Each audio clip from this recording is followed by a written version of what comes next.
I'm Justin McGrath, for those of you who had not attended the previous webinar segments, and this webinar series is to afford the understanding of what Th2 immunological dominance is, what it does, and the solutions that can afford to our capacity to revert our immune systems into a neutral, healthy, responsive state rather than that of a highly reactive state.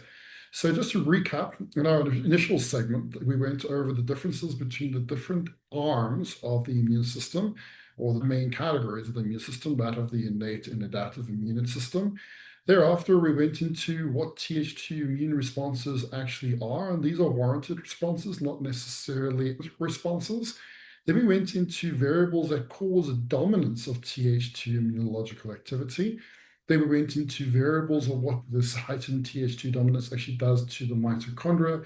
And subsequently, we went into the greater detail as to what the cell danger 1 response state, the concept of the cell danger response concept coined by Professor Robert Navio, and how Th2 dominance actually has an association to this particular theory in potentiating a CDR1 hyper-responsive or ongoing responsive state, and the potentials that that can induce from different varying pathology to symptomology that a person can experience behind that.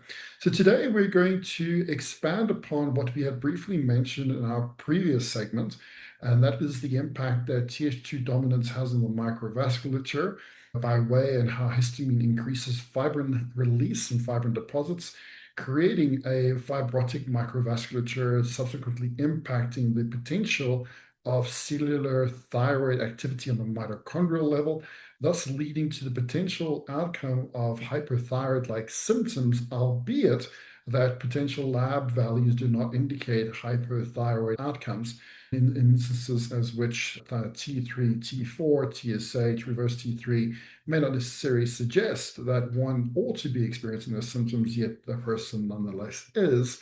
One of the variables to that is the immunological disruption to the receipt of the signal of thyroid hormone, or at least the disruption to the efficient receipt of that particular signal. To that point, it's actually not necessarily to our own detriment as to why this happens. The body is rather intelligent in preventing itself from being overstimulated in a scenario whereby there is an excess of inflammation and heat. And in particular instances when we have exacerbated histamine released, causing permeability issues of membrane, leading to quote unquote leakiness or inflammation in the body, it would be justifiable as to how and why the immune system would cause a reduction in the endocrine system's capacity to facilitate more energy production and release, as in how thyroid does so by improving upon oxidative phosphorylation, by stimulating uncoupling protein 3, specifically in the oxidative phosphorylated pathways. So with that being said, we actually now are going to be considering ways on how one can overcome the ongoing cellular hyperthyroid effect that Th2 dominance induces. But before we do that, I just want to emphasize that it's first and foremost important to first identify what are the variables that are actually leading or contributing towards this Th2 immunological dominant state. As we did mention in previous segments, certain variables such as environmental toxins, biotoxins, DAMPs, and PAMPs variables, all of which could be causing a distorted immunological vigilance, leading to this hyperhistamine Th2 polymorphonuclear leukocyte activity, of which we need to identify, neutralize, remove in certain instances, and reestablish equilibrium. It is vitally important to consider doing so prior to trying to ramp up metabolic output by way of enhancing thyroid activity, as if one does not readily go about identifying and modulating the causative effects of Th2 dominance and amplifies thyroid activity. The thyroid in and of itself is a stimulant to mast cell activities, which can, in this instance, further propitiate a worsened histaminic response or reactive outcome, leading to a further exacerbated Th2, dare I say, even leading into Th17 immunological dominant states associated to autoimmunity. So the moral of all this is first look into ways in which you can neutralize the threat, removing variables that are causing a perception of threat, modulate the outcomes that that threat has created, and then at that point, optimize the metabolic throughput within which the system can have a systems-wide reboot and recovery, taking the cell danger response through its subsequent phases into the point at which we have CDR0, or a well-balanced respiratory chain efficacies from anaerobic glycolysis to tricarbolic acid activity and into eventual electron transport chain balanced electron shuttling through the proton pump gradient. So that's what this segment is about when we get to that point, once we have addressed the variables of immunological disruption, issuing the Th2, how can we further improve upon the restoration of metabolism from a metabolomic perspective? And this is where we are going to dive in to certain variables around the mitochondrial thyroid axis. Right. So Th2 dominant solutions here. This is our sixth segment, solutions to improve mitochondrial thyroid receptivity. Okay, so first couple of things here just to consider: what does the actual mitochondria require? What does the thyroid require? And what do they both need in order to improve upon metabolomic efficacy and outcome? Firstly, to optimize thyroid hormone levels, we need to understand as to what's causing it. Is it a pituitary issue? Is it a substrate deficiency? Is it an excess of cortisol?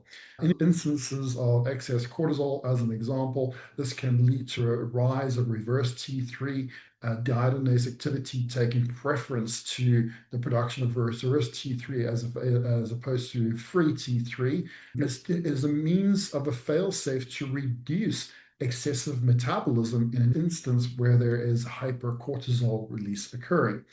Other instances which also have associated to an excess of stress response, either through cortisol or catecholamine, an increase of free radicals is often seen in those outcomes, which leads to deficiencies of certain minerals such as selenium. Selenium, which is vitally important for the conversion of T4 into T3, as well as being a very important precursor to selenmethionine, which is highly antioxidant outcomes.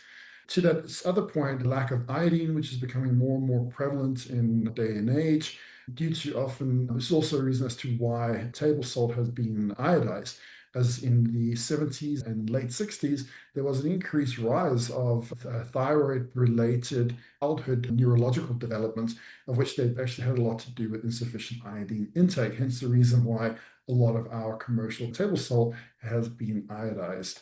To the point, so we got to consider, how do we optimize thyroid hormone levels? Before we can consider how to optimize them, we need to consider what is that that's actually causing deficiency in either production or conversion into a state that may be causing inhibition rather than facilitation of metabolomic output. So again, here it's used to T3 containing therapies for improved mitochondrial activation over T4 monotherapy. So these are instances whereby the naturopathic route hasn't seen the restorative effect that one would hope for. Always try to look for the least invasive processes in order to do so. Nutraceuticals, cortisol adaptogens modulation, identify whether or not there are bacterial variables such as H. pylori that could be disrupting thyroid by inducing an antibody or autoantibody response to the thyroid, which H. pylori has been seen to be able to do. So figure out what's going in the terrain. First and foremost, try to remove variables in the terrain that are causing distortion. However, in doing so, even in the, as I mentioned, certain levels, blood levels of hormones may be seen as optimal or efficient, yet there's still underlying symptoms akin to deficiency. In these instances, certain considerations should be given in ways in which to proliferate the quantity of receptor availability in order to gain a thyroid active response. And one way in which to do so under the due care of a medical professional is to increase a supraphysiological state of thyroid activity in which the body would compensate by producing more receptors to be able to uptake the surplus of hormone being made available. However, this does come with caution, as an excess of thyroid can also lead to variables such as excess of bone turnover, calcium deposits in the cardiocytes, amongst many other variables. So it does work, it does have its place. However, it does require ongoing monitoring of blood chemistry in order to validate that the therapy is not causing harm, but it's actually causing support in the recovery of the mitochondria and the entire chondrothyroid axis. Other variables reduce oxidative stress, and this is a somewhat paradoxical point because it is important for us to remember that the thyroid both potentiates the outcome of oxidation, hence the reason how it helps to produce ATP, but T3 is also a very powerful antioxidant in many instances as well. So when it is that we're looking to reduce oxidative stress, we also do not want to excessively do so to the point in which we suppress the oxidative phosphorylated purpose or process in the production of ATP. So oxidation is required for the electron shuttle to have efficiency in ATP production. But when it comes to the containment of that electron transfer, this is where we consider variables such as intracellular copper stores and whether or not they are efficient to support cytochrome C reductase as an example, and thus reducing the premature release of cytochrome C, which is a highly oxidative variable. So it's more about looking into the mechanisms as to how they feed into or do not effectively feed into one another, rather than just simply saying, okay, let's add in some glutathione. Not to say that that's a wrong way to go. Glutathione can have its place, particularly when the underlying mechanisms are still a requirement of replenishment. And due to that fact, sulfur metabolism often can become compromised, especially when molybdenum and iron utility are altered in states of copper insufficiency or intracellular copper insufficiency. In those instances, glutathione certainly can serve purpose as a stabilizing component in an erratic gradient. But then again, also, for example, the utilization of a precursor to the production of glutathione, as such as NAC, C plays other role as well by helping to break up the bonds, thus degrading biofilm as well as aiding the degradation of variables such as spike protein. However, it's also important to remember that NAC also increases the sequestration of intracellular copper stores to promote heightened neutrophil activity. So in certain individuals, especially those who have low red blood cell copper counts, may be somewhat counterproductive in the support of a highly oxidative state. In those instances, glutathione may be a better route or better option to select and supporting the requirements of reduction in a highly free radical state. But it's really important to consider that inflammation doesn't necessarily mean a high effective degree of oxidation. It actually can mean poor ineffective oxidation, leading to premature loss of hydrogen ions, leading to an increase of inflammatory reactants. So that does lead into a question of how it is that we can improve upon the stability of the electron shift whilst reducing the leakage in that process, which comes into, again, the available substrates, especially considering how NAD is recycled and utilized, preventing its likelihood of being cannibalized by other immune cells, such as the use of 5-amino 1-MQ or resveratrol, both of which support the recycling as well as preservation and reduction of immune cells cannibalizing NAD, which is vitally important because the output of oxidative phosphorylation is an increased yield of NAD, in which, if there is a premature leak in that whole oxidative process, that NAD can most certainly induce an immunological and inflammatory reactive outcome. So we really want to prevent that from happening as best as we can by noting organic acids urinalysis as an example. What are the variables that are lacking in the process of respiratory chain efficiency, from that of anaerobic glycolysis to the tricarbolic acid cycle to the eventual electron transport chain? To that point, promote endogenous antioxidant systems through dietary phenols and superoxide dismutase cofactors. That's very important, even when it comes to dietary phenols, to consider the load of certain hormones and also the availability of certain microbiome. A certain microbiome profile may not afford the effective balance of commensal bacteria to be able to help degrade phenols. And the consumption of polyphenols in these instances may actually potentiate more histamine release, actually heightening the free radical effect, not reducing it. Also important to remember that phenols are also stimulatory to the nervous system. They can be stimulatory to the nervous system, but it is contextual, as in the environment of methyl donors, methyl availability to enzymes that are required in order to break down phenols, as well as the environment which supports the production of those enzymes. So the point to make here is take a look into organic acids and stool analyses to determine whether or not polyphenols are the right way to go in order to support NRF2 expression, which they can do in instances when the microbiome profile supports their incorporation. Support mitochondrial biogenesis, CoQ10, PQQ, resveratrol. Again, these substances, ubiquinol, for example, I really truly appreciate the use of ubiquinol to stabilize mitochondrial membrane activity. But in certain instances, when there is a compromise in iron sulfur cluster activity, ubiquinol can actually create a worsened effect in that iron sulfur cluster utility of oxidative OXPHOS2 and OXPHOS3. So it's really important to take note of how well the body is able to utilize iron or copper. As an example, in a certain scenario whereby bacteria might be feeding off of iron stores, adding in certain mitochondrial genetic cofactors like ubiquinol, CoQ10 may actually prove to be premature, and in their premature may heighten more inflammation rather than actually supporting mitochondrial regeneration. Engage in regular, moderate exercise to enhance mitochondrial turnover and thyroid hormone sensitivity.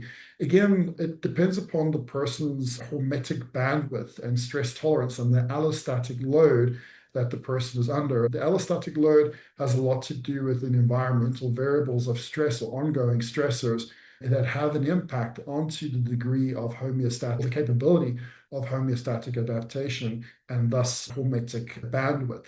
So when there's an ongoing allostatic stressor in the background, the suggestion of regular moderate exercise may be inappropriate because exercise is a stressor, a healthy stressor in the context of a biological environmental construct that can actually receive that stressors for the point of recovery and regeneration. However, if it is that the body is burdened by a high degree of biotoxins or DAMPs, or the outcome that those biotoxins may induce by heightening output of DAMPs, such as the release of cardiolipin as an example, regular moderate exercise can actually worsen the inflammatory state and further compounding that allostatic load to a worsened homeostatic output. And to this last point here, improve cellular energy metabolism. Carnitine can help with beta oxidative processes. Again, carnitine also requires consideration around the thyroidexin system and how effective it is in the process of glutathione recycling, but also NAD recycling, and the process that NAD has universally in full purine synthesis. It's important to consider, although all these supplements here can help, it's the context that I'm trying to get at that is important in their implementation. It's not a one-size-fits-all that everybody should be taking carnitine or everybody should take CoQ10 or everybody should take glutathione. Quite on the contrary, it's contextual. In some instances, those exact seemingly healthy, innocent nutraceuticals can actually cause more harm, particularly if introduced in the wrong time frame of the healing journey. However, carnitine can, by the way in which it helps to improve beta oxidation, support pyruvate dehydrogenase activity, alongside its use of thiamine to improve ATP production.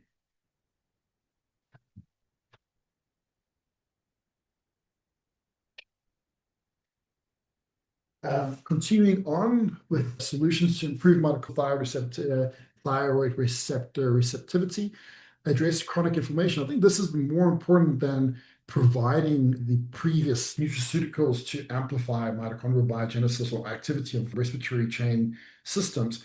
Now, it's also very important to contextually consider, for example, omega-3 fatty acids. In a state of heightened lipid peroxidation, omega-3 fatty acids could actually worsen the outcome of that, as they are more vulnerable to oxidative stress. Curcumin, yet another, also phenol as well, in context in a scenario where phenol metabolism is compromised due to, as an example, insufficient COMT activity or acetylmethionine availability. This can also lead to a heightened excitatory response in the nervous system.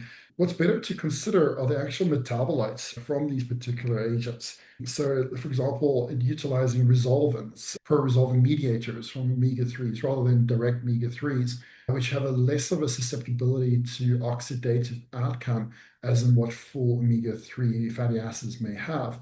Or when it comes to the use of curcumin, in instances where phenol metabolism is a problem, to first look into ways in which to improve upon the microbiome's capacity through supplementation of bifidobacteria probiotic, as an example, to warrant the body's capacity to utilize curcumin effectively for anti-inflammatory measures and outcomes. However, in the wrong instance, curcumin, paradoxically again, can actually induce an inflammatory response if it cannot be metabolized effectively by way and how it can create a stress response to the nervous system in poor instances of poor phenol metabolism. However, if it is that a person can tolerate curcumin, does have effective microbiome to support phenol degradation, or in instances may require an enzyme such as those produced by Houston enzymes called no-phenol, this most certainly can help to restore the balance between Th1 and Th2 outcomes. But most notably, out of all the nutrients, it's vitamin D that actually modulates the immune system's Th1, Th2 response mostly out of all of our micronutrients. However, it also is dependent upon the vitamin D receptor's activity. In instances of vitamin D receptor resistance, which can manifest due to ongoing inflammatory or autoinflammatory load by dysregulated immunity brought on by Th2 immunological dominance. In instances such as these, if one were not to focus on improving upon the receptor's capacity to receive the signal of vitamin D, the vitamin D in question can actually further heighten lipid peroxidative outcomes and create membrane instability. So it is really important in that instance to look into your vitamin D2 to vitamin D3 ratio, or 1:5 to 2:5 ratios, to see exactly where the body is in its own capacity, not obviously having supplements with vitamin D in reviewing these markers, but rather in a innate status of vitamin D to see how effective the body is in being able to convert vitamin D from a D2 to D3 state. And if there is a lack in the efficiency of conversion, then there's a high probability of vitamin D receptor resistance that may be expressed due to heightened ongoing inflammation the body has been under. Enhanced thyroid hormone conversion, a supplement with selenium and iodine to support T4 to T3 conversion and prevent thyroid hormone insufficiency. That's one variable. Again, the heightened use of iodine does come with considerations into how it can also deplete other mineral factors or drive the reduced efficiency of mineral transport, such as calcium. High quantities of iodine can impact parathyroid activity, and that's another consideration to take when one is taking the nutraceutical approach in order to rectify thyroid production and conversion.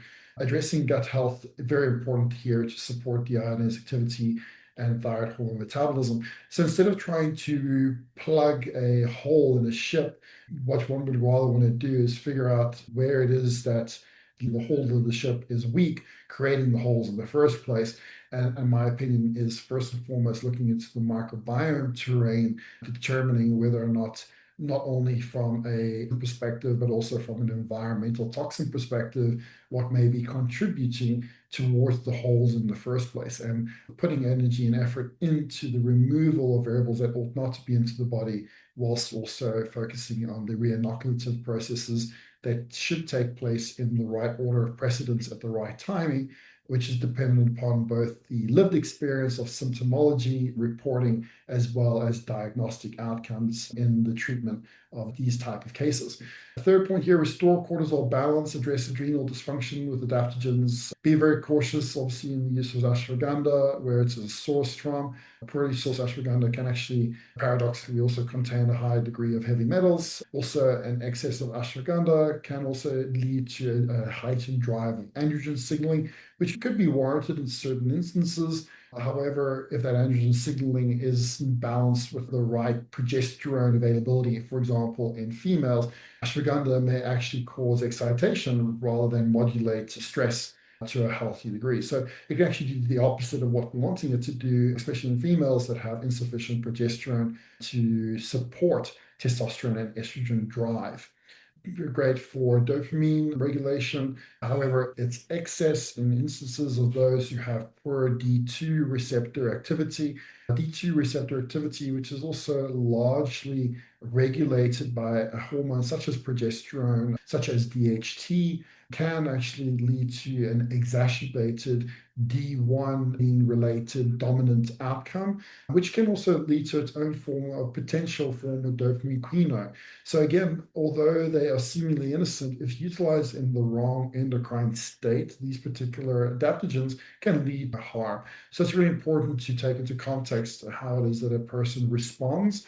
One need not test for everything unless you are a certain biohacking celebrity that spends millions a year.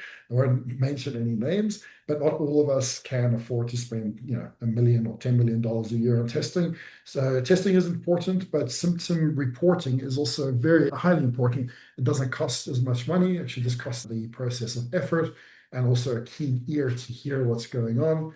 And that is very important to also empower oneself, not just those of practitioners, but those of patients as well, to understand that if you are having a responsive aggression taking ashwagandha, that ought not to be happening, and what could be instigating the opposite effect that particular adaptation is meant to mediate. And through that, one gets to understand their bodies better and understand where there could be deficiency leading to aberrant expression of nutraceutical or hormonal or any interventive effort for that matter.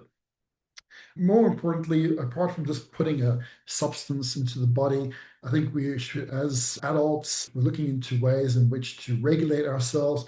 It's not just about what we can buy from a health food shop, but it's also about what strategies we can put into our lifestyle in order to afford a greater hormetic bandwidth, the capacity to tolerate stress. And this is very individualized. As an example, I'm not a big fan of yoga. I've tried it. It doesn't work as well for me, but I love meditation. I enjoy going on hikes in nature. Yet other people may not enjoy that. They prefer yoga. So it's really important to figure out what works for you. And sometimes also in silent meditation doesn't always gel with me. Sometimes I need a guided meditation. So figure out what works for you and stick to that. But it does require active participation in the discovery process to determine what foods help to calm you down. Certain foods rev me up. I love Indian food, has so much phenols in Indian food, and it's really something I wouldn't eat in the evening hours. I'd rather have it for lunchtime, but it can most certainly give me that extra bit of oomph that I need, but specifically cognitively to get through highly cognitive processes in my workday.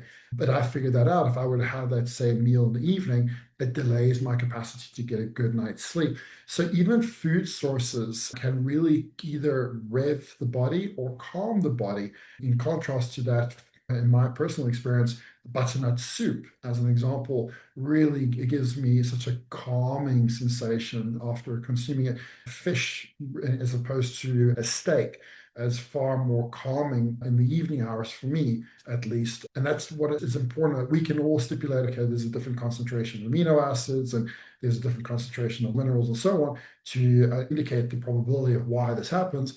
But I think lived experience is so important because, albeit that science may indicate certain variables of probability, it's never a certainty. Science is always the greatest verisimilitude of outcome, not the certainty of outcome. And this is something I think we've forgotten as a society, that we see science as almost a religion, which it is absolutely not. Science is the verisimilitude of probability, which is most truth-likeness, but it is most certainly not the gospel of certainty. And that's something to take into account when you're trying to figure out what works for you. Consider the science, but make sure not to have it be the gospel to your application. Always, always consider your lived experience as a variable amongst a big paradigm of health in this particular subject of mitochondrial thyroid receptor activity and how it relates to autonomic nervous system tone. Reestablish membrane fluidity. Fatty acids, essential fatty acids, they can help with that. Again, just be contextual in their use. Often in states of mitochondrial thyroid receptivity, thyroid resistance, there is a heightened amount of free radicals due to insufficient electron transport chain efficiency. And in those instances, I wouldn't recommend direct omega-3s, but rather the metabolites of omega-3s, like pro-resolved mediators, as an example. But they most certainly can help alongside the use of certain targeted phospholipids, which work really well. Mitigate autoimmunity, so screen for and address autoimmune thyroid conditions. Interestingly, just to reiterate, Hashimoto's has had a close correlation to H. pylori infection. So if you are seeing an elevation of thyroid antibodies, please do look into a stool test.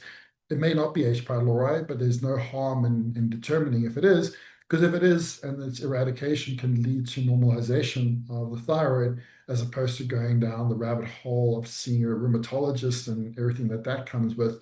I think it's an easy win. So a bit of consideration for those who have been given recent positive autoimmune antibody indication of Hashimoto's. Look into whether or not H. pylori could be a variable.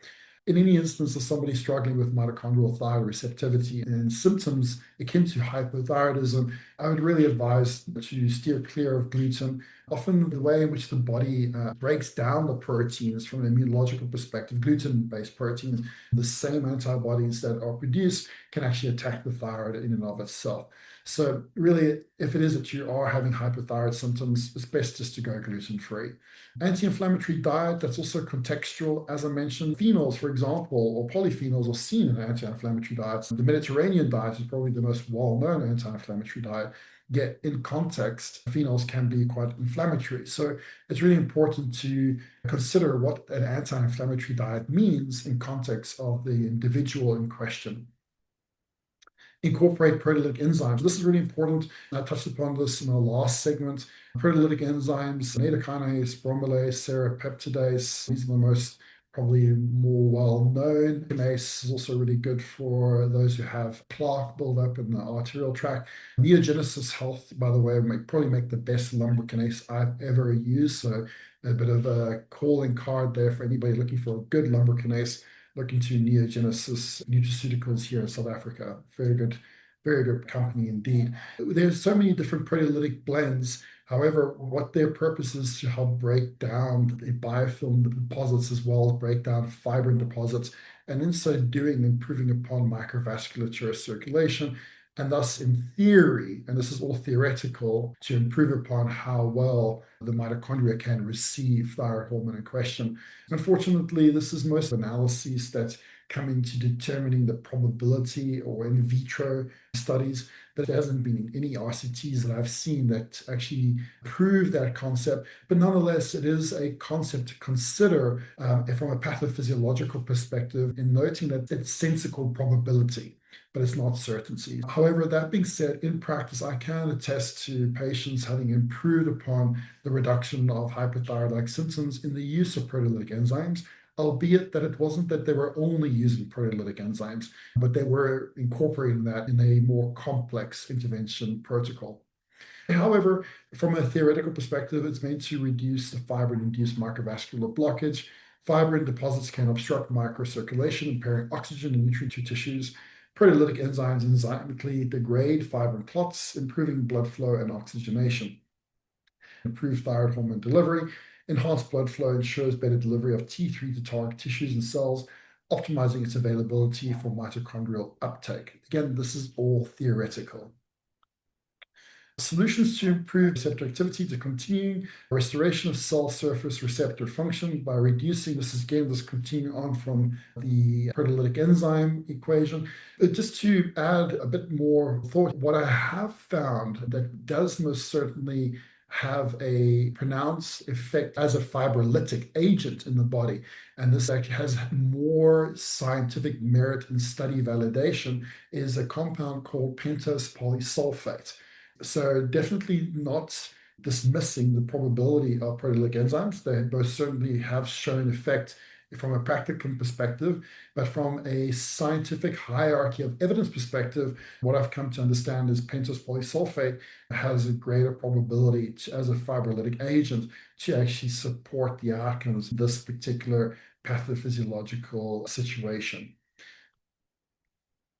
Now we're going into DHEA and natural killer cells. So essentially, when we improve upon natural killer cell cytotoxicity, this can mediate dysregulated neutrophil activity. It doesn't mean that there isn't neutrophil activity in cytotoxic natural killer cell activity.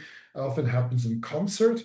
However, when we have insufficient natural killer cell activity to neutralize what the body is under threat of, often there can be an exacerbated neutrophil outcome, and of which in the last segment I explained can lead to neutrophil extracellular traps, which can lead to an ongoing inflammatory burden by way in what is contained in those neutrophil extracellular traps. So DHEA actually enhances natural killer cell activity. The mechanism as to how it does so, it is a steroid or protective steroid hormone, protects the immune system by enhancing interleukin 12 production. It also needs a bit of consideration in Th1 dominant immunological subtypes.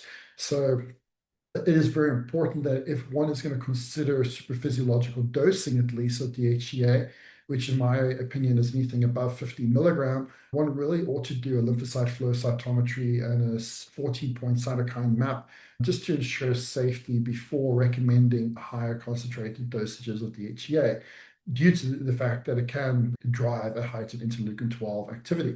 But in instances of Th2 dominance, this is actually quite warranted. This is one of the contributions as to why the FDA is currently in the process of recognizing a DHEA as a treatment for lupus. So interleukin 12 production drives natural killer cell activity. Interleukin 12 promotes interferon gamma secretion by natural killer cells, enhancing the cytotoxic function and counteracting Th2 dominance. The outcome, increased natural killer cell activity, aids in clearing intracellular pathogens, reducing the prolonged inflammatory state driven by Th2 cytokines, and mitigating excessive neutrophil recruitment. Yet another shout out to Neogenesis Health. They make a great Apigen product coupled with their monolaurin, both of which aid the reduction of viral elements from disrupting the mucosa, and in so doing altering the pH of the environment, which can afford reoccurring overgrowth of variables such as candiasis. It's important to remember that microorganisms don't operate, very rarely operate in isolation. So if there is some kind of covert viral activity, often it can actually induce an environment that can promote fungal overgrowth, as in this example. So monolaurin and Apigen really work really well in order to reduce the likelihood thereof. And they also help to improve, both monolaurin in particular, help to improve interleukin 12 function, not by aggressively promoting its expression, but more so by modulating its activity by way and how it improves recognition of the immune system to viral elements. So it's a gentler way to do something very similar as to what high dose DHEA may do, albeit not as aggressive, but that may be warranted and very welcome in many an instance. DHEA also modulates interleukin 6. This is also a reason as to why it has been seen to support those with metabolic resistance associated weight loss resistance. Interleukin 6, as mentioned before, in a situation of heightened Th2 dominance, can drive Th17 responses, which most certainly leads to an increase of fibrotic outcome. In instances of insulin resistance, for example, interleukin 6 levels are generally higher, and that's what DHEA aids to downregulate. And in so doing, can actually improve upon metabolic sensitivity. In reducing interleukin 6 levels by suppressing nuclear factor kappa beta activation, a transcription factor central to interleukin 6 expression. So basically, it suppresses heightened nuclear factor kappa beta mediated interleukin 6 expression. This anti-inflammatory effect reduces interleukin-induced neutrophil activation and recruitment, again, when I mentioned with the Th17 associated response. The outcome is lowered interleukin 6 levels, alleviate the chronic inflammatory loop, and reduce neutrophil-mediated tissue damage associated in extreme conditions such as Th17 dominant autoimmunity, associated autoimmunity. Balance the impact in Th2 dominance by enhancing Th1 associated immune responses via natural killer cell increase and suppressing pro-inflammatory interleukin 6. DHEA shifts immune balance from Th2 dominance toward more regulated states, reducing unnecessary neutrophil activation. However, This also needs to be taken under consideration with certain methylation genome and certain salt genome, amongst many other genes that are associated with estrogen metabolism. Those who have more of a sluggish estrogen metabolism need to err caution in dosing or high dosages of DHEA if it is that they are exhibiting a Th2 immunological dominant state. Estrogen is an amazing hormone. It's probably one of the strongest hormones to mitigate degenerative outcomes by way and how it modulates glycan expression in the central nervous system. It also supports HDL formation more so than any other of the sex hormones. So it has its place, but it also has the greatest potential to stimulate polymorphic nuclear responsive histamine release, especially if there is poor competition to its rise in the body. So DHEA can convert to androgens and subsequently to estrogens via aromatase activity. So aromatase is dependent upon the fat percentile or the quantity of fat availability, but also the metabolic activity of that fat.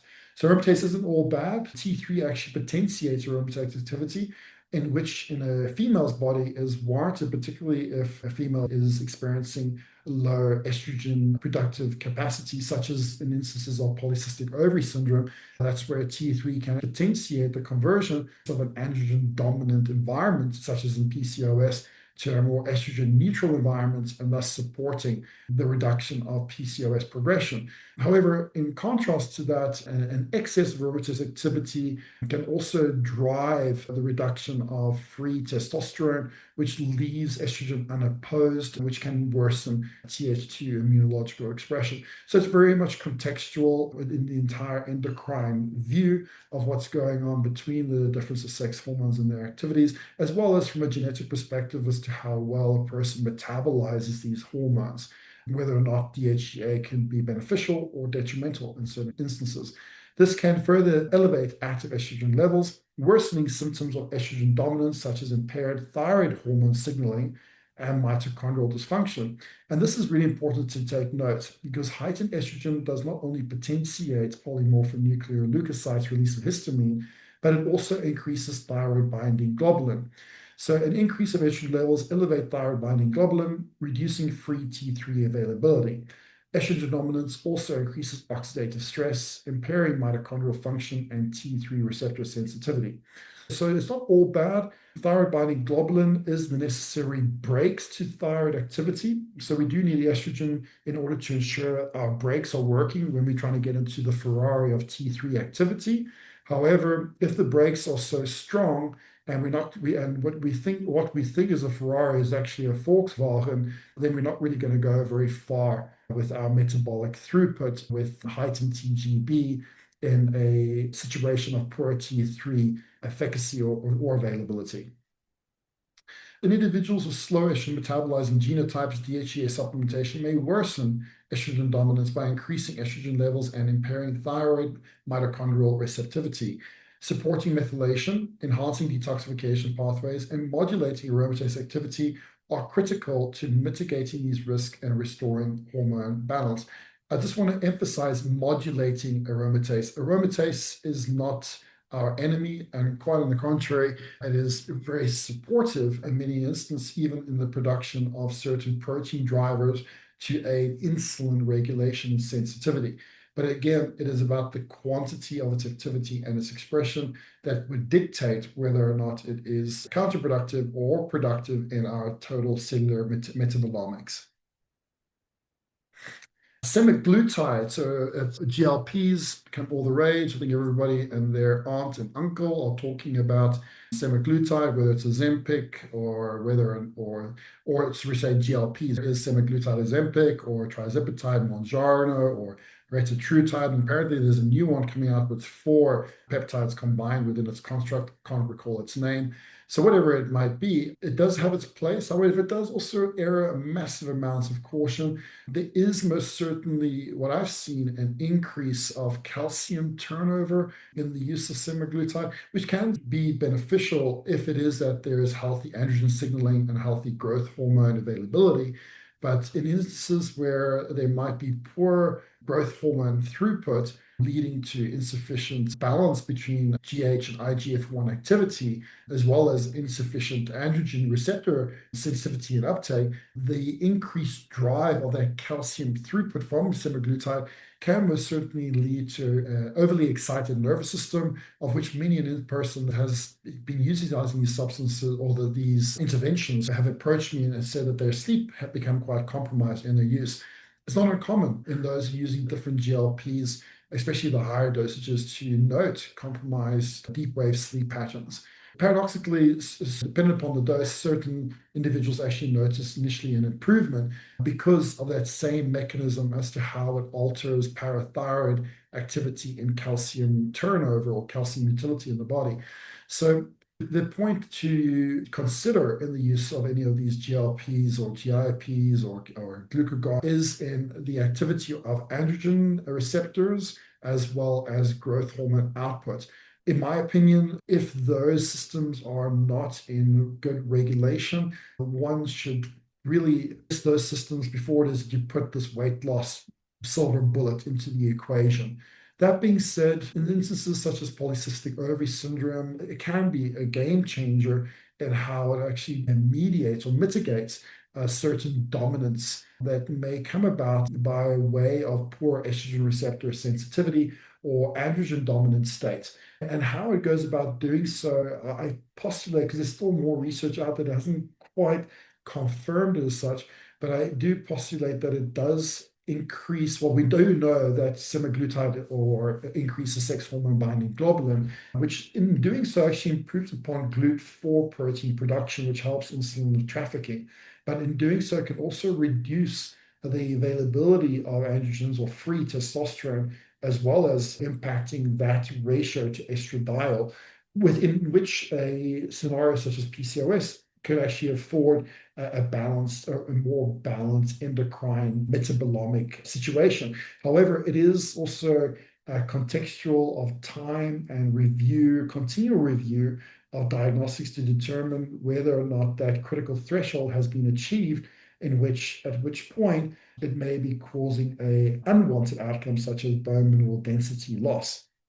So point is that it is a powerful molecule, but your thyroid needs to be working effectively. Your androgen receptors and your growth hormone receptors and your entire sex hormone endocrine function should be in a place of receiving its signal prior to amplifying its weight loss effect. Else, you might have temporary gain for long-term pain that can come about by way of worsened bone mineral density and other variables. However, with regards to this presentation, it does show effect by reducing thyroid binding globulin, and how it does so is actually by way in which, through its effect in increasing sex hormone binding globulin, can actually reduce estrogen's capacity to increase TBG output.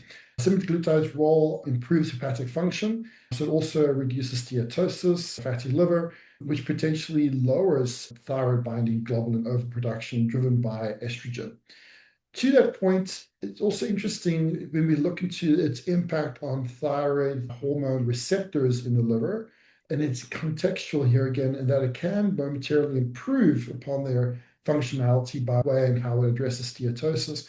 However, if that signal is exacerbated in an instance whereby there is mitochondrial thyroid signaling occurrence due to, as an example, microvasculature congestion, that signal may lead to a bottleneck.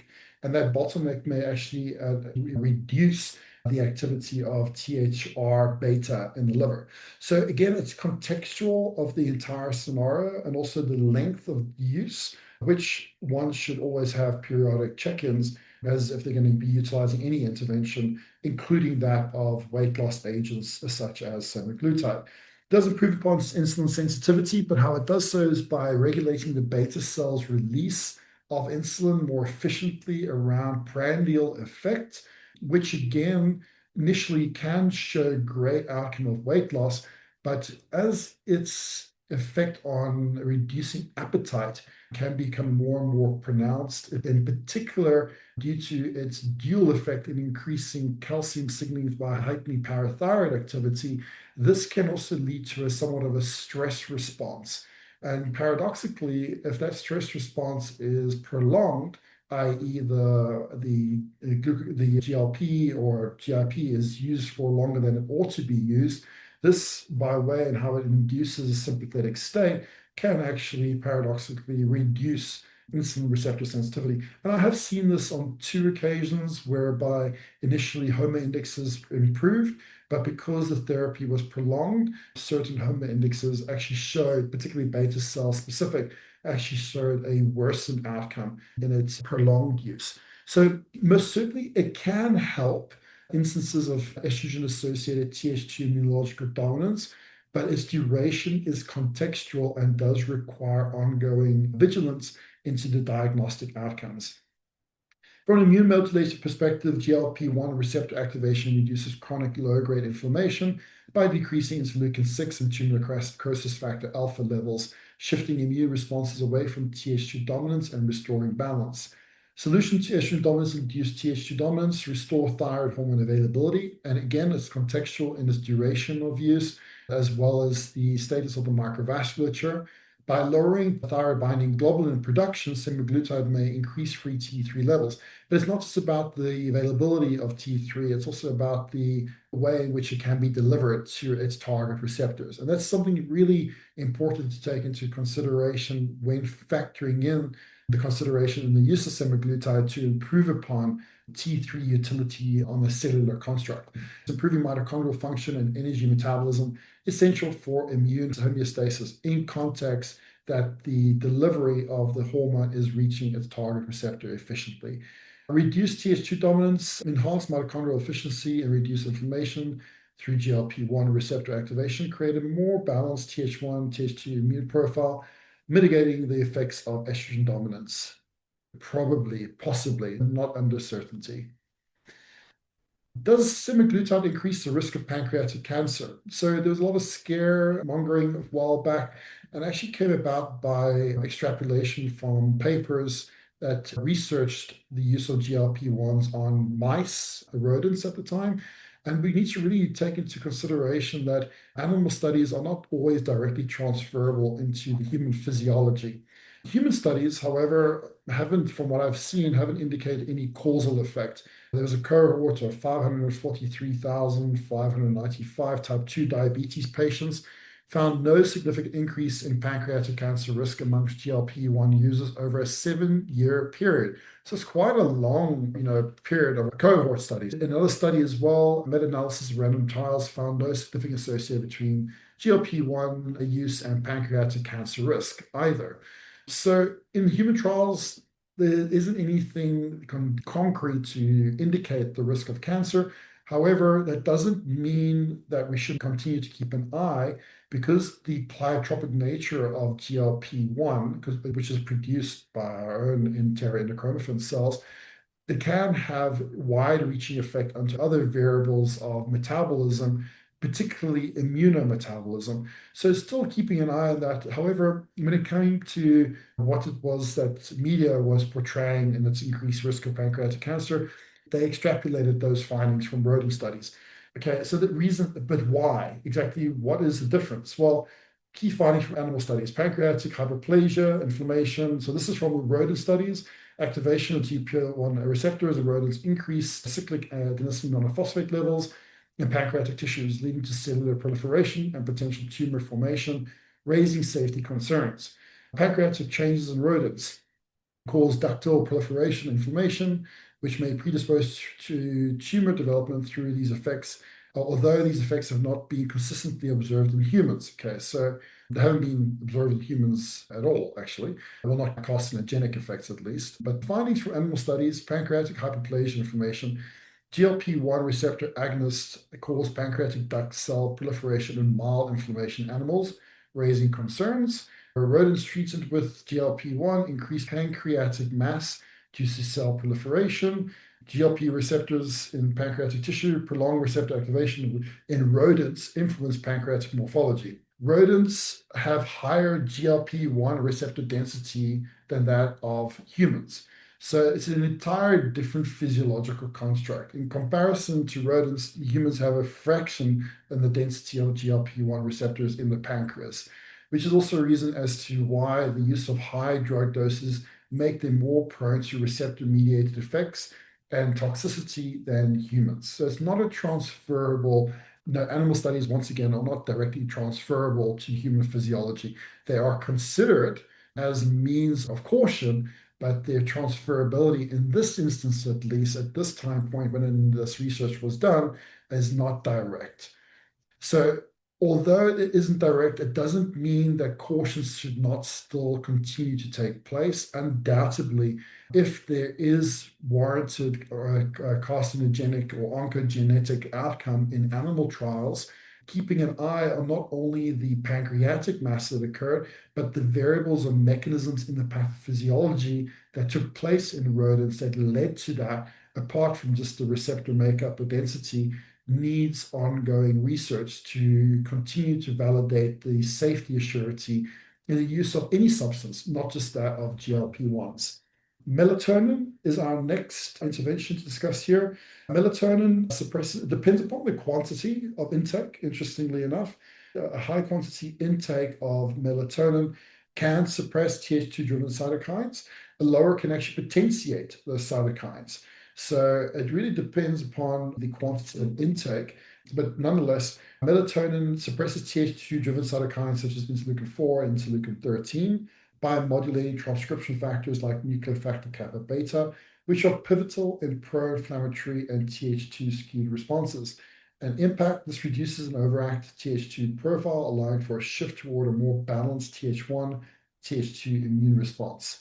The mechanism as to how it does so in the mitochondrial restoration, melatonin directly scavenges reactive oxygen species and enhances the activity of mitochondrial antioxidant enzymes such as superoxide dismutase and glutathione peroxidase. This restores mitochondrial function and reduces oxidative stress, which are crucial in resolving chronic Th2-mediated inflammation. The impact of that improved mitochondrial activity supports immune cells like natural killer cells and macrophage, which are often suppressed in Th2 dominant states. What I love about melatonin is that it actually supports pyruvate dehydrogenase and inhibits pyruvate kinase activity, which potentiates the electron transport chain's efficiency. And in so doing, that in its own right would actually deter an extracellular variable of stress by way of heightened free radical exposure due to poor oxidative phosphorylation mechanisms. So it's a very powerful antioxidant for the mitochondria.